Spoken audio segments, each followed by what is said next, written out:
Hi, Connor. Welcome to St. Ambrose. I hope you have an awesome day. Hi, I'm Betsy Hand, and I'm the principal at St. Ambrose. We're so glad to have you with us on our virtual tour. Usually we would do this in person, but this year things are a little different. Welcome to our amazing school. I'm so excited to show it to you. We're so fortunate to have a nurse here 5 days a week. She works closely with parents with students who have any illnesses, any chronic disease, or food allergies, anything that we need to know to support students and make sure that they're healthy at St. Ambrose. So this is our nurse, Mrs. Pryor, and this is our administrative assistant, Janet Sidekrantz, who many of you will get to know because she talks to everyone who comes in the building and really helps run the place. When our building was designed, we wanted to have natural light in every classroom. So we have wings. Our 3rd through 5th graders are in one wing of the building, K2 is in one wing, and then our 6th through 8th graders are upstairs in a wing. We are so fortunate to have 40 acres of land, and our students are able to play outside at recess. 3rd through 5th grade, we have 3 sections of each grade level. This is our enrichment room, so we're really fortunate that we have one of our assistant principals works with students who need more challenge, and so she does some pull-out classes in this room. Hi. So it looks like Mrs. Madigan is getting ready to pray. Yes, and circle. Oh, yes. Wonderful. I think one of the things that our teachers offer is this building of classroom community within the context of our Catholic tradition. And so you will hear students talk about virtue circles, talk about morning meetings, and places that they're going to share who they are. They're going to share their prayers that are in their hearts, and their community is going to know what's important to them. And so that's one of the ways that our teachers really get to know each individual student, but also form a community of learners where you really belong. Good morning. Good morning. You're doing some morning work. Looks great, 4th graders. I hope you have an awesome day, Miss Zinke. Ms. Zinke is one of the teachers that actually attended St. Ambrose as a student, so we love that she is now able to form students in the way that she was formed. We're doing a morning meeting as well. Every morning, this is where we meet, and this is where we plan our schedule, talk about our day, share our community things. It's one of our favorite, or my favorite things of the day. Setting that tone for the community and really belonging to the classroom is both the joy of being part of the community, but also what is the accountability? What do you give back to make the community better? And so I think our teachers do such a great job of celebrating what's going great in the classroom, but also challenging their students to do better and to be the best people that they can be, which is what we call the St. Ambrose way. Does anybody have a favorite idiom that they'd be willing to share with Mrs. Hand? Okay, Madeline, what's a favorite idiom? Piece of cake. Oh, that's a piece of cake. That's a piece of cake. Idiom. I think if you've studied and you've read our story this week, our reading quiz will be a piece of cake. Students in 5th grade actually switch for math. We know that it's important to start ability grouping for math because that is a place where when you slow down the curriculum and meet the needs of those students who are right on grade level, they really blossom. And then it's also time to really extend the curriculum and enrich it and make sure that those students who are ready for more are getting those concepts in front of them that they're ready for. And then when we move up to middle school, we have 3 levels of math in 6th, 7th, and 8th grade. Otherwise, these are self-contained classrooms where teachers are teaching all the core subjects. We do have a catering company, Takeru, who makes fresh food on site every day. It's good for us to have fresh food made on site. We have a great relationship with our chef and the people who work in the kitchen. They're spread out because of our COVID requirements. But we have lots of great space for them and great food that's prepared on site every day for them. This is our kindergarten through 2nd grade wing. These teachers really are the ones who are welcoming them into traditional education in the sense of what does it mean to stand in line? What does it mean to take care of your things? What does it mean to own your learning? And that's something that kindergarten through 8th grade, our teachers do an amazing job of really allowing students to be proud of who they are as learners, to ask for help when they need it, and to celebrate those things that kind of come naturally that are gifts to them. You'll see in kindergarten through 2nd grade, there's a lot of small group work. There are times where students are working in partners. There are times when students are working alone, but there are also small groups where you see teachers pulling a group of 4 or 5 students to really be able to assess what their needs are at the time. Good morning, kindergartners. So you can see that when we hire teachers, we're hiring people who really love that grade level. So Mrs. McMillan is wired for kindergarten. She's so patient. She breaks things down into small steps that are really palatable for students, but she's also great about challenging them to grow and really targeting that. What skill do they need to build to move on? So you see Mrs. Casey's working with a small group. We have students over here who are listening to books on audiobooks, and we have students who are doing work alone at different levels. And then we have our teachers aid as well as the schools who are helping the students. So it's a well-oiled machine. Are you getting ready to start Groves today? Yeah? Great. Did anyone want to raise their hand and tell me a little bit about what you think is going to happen with your Groves lesson today? Okay, the next thing you're going to do on page 7 is write the lowercase letter that makes the sound. But you're going to write it 3 different ways. So you notice that this year we are meeting the needs of learners at home as well as at school. And so Ms. Anderson was bringing in her distance learners into that lesson.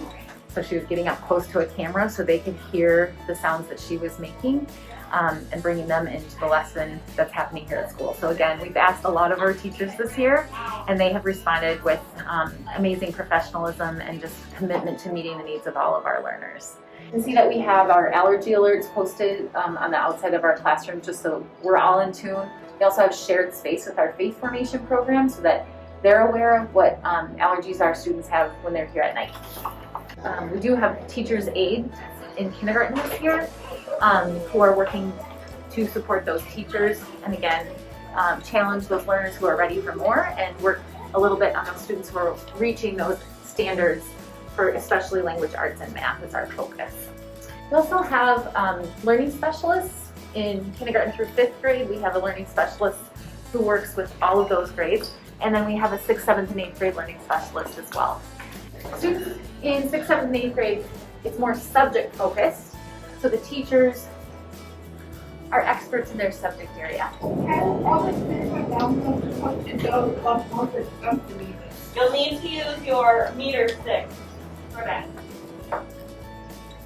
So 100 centimeters is the entire distance of a... Ms. Jorgensen teaches physical science for 6th graders, and so she teaches all 3 sections of 6th grade that same curriculum for physical science. She is also our STEM teacher, so we have a beautiful STEM lab that you'll see as well, and we are so proud of that. And she sees all the kindergarten through 5th graders about once a month in the STEM lab, and really has brought to us that way of teaching where students have to make mistakes and try things a number of times to figure out how to move forward to solve a problem. And so we love that we have this opportunity to put students in that position of not necessarily knowing the right answer and having to figure it out, often with a team of other learners. And so our STEM lab's a great place for trial and error and making mistakes and making judgments and solving problems together. This is our 7th and 8th grade math classroom. And it looks like some 8th graders are working on geometry. You'll see a lot of cooperative learning happening in middle school. Hello. Hello. How is it going here? Great. What are you working on? We're working on adverb and adjective phrases. Yeah. Oh, great. So in 8th grade, we have an offering of a regular English and literature classes or honors English and literature classes for those students who really love to read and write. You'll notice in our middle school that there's a lot of, like I said, cooperative learning. So middle schools are wired to be verbal and to be social. And so they want to be together. And we try to have kind of a mix of the way that we're going to teach them. Certainly they're going to have to listen and sit, by themselves and do things on their own. But being able to give students an opportunity to work the way that they do best, working on a team, working with a partner, checking for understanding with each other, really promotes, again, that ownership of what do I know, what do I need help with, and how do I move forward in this. Very strong relationships with teachers. We really believe our teachers have a vocation, and middle school is a very unique vocation. So these folks love middle schoolers, and you can tell there's a lot of humor, there's a lot of moments of kind of holding students accountable, but with love and with nurturing. So we also focus on that trajectory of from a 6th grader to an 8th grader. So what do we need to kind of push for a 6th grader to do? And when I say push, I don't want a student to be paralyzed with stress, but we want to hit them in that sweet spot where we're not just letting them not learn anything new and not grow. And so from 6th grade, we're really working on that independent skill set of self-advocating when they don't know something, instead of just, I don't get it. So we want to have them specifically name what they need help with and advocate for themselves with their teachers, with their peers, and certainly with their parents as well. By the time they're 8th graders, I always kind of joke that a 6th grader says, well, I only have 5 minutes left in the class, so I'm not going to do anything. Whereas our 8th graders are like, we have 5 minutes left. We're very proud of what we do, but it is a process, and certainly students develop at different stages. So we really want to walk with parents in that partnership to say, where's my child now, and where do we want to get them, and how do we do that together?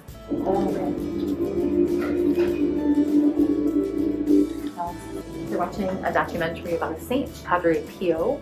Our 7th and 8th grade religion experience is really something that I think can allow a student to work on their personal relationship with Christ. 7th and 8th graders question their faith, and they have a great place to do it here.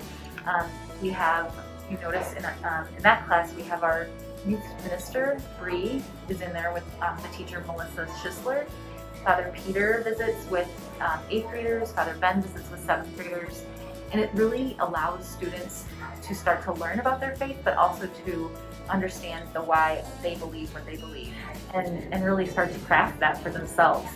So it's really a beautiful time for us to have students in a Catholic environment that is safe for questioning, and certainly we want students to be intellectually curious and to question things, but we also give them the opportunity to understand the beauty of our tradition and why we choose as teachers to practice our Catholic faith and why we want to be in a Catholic institution to do it.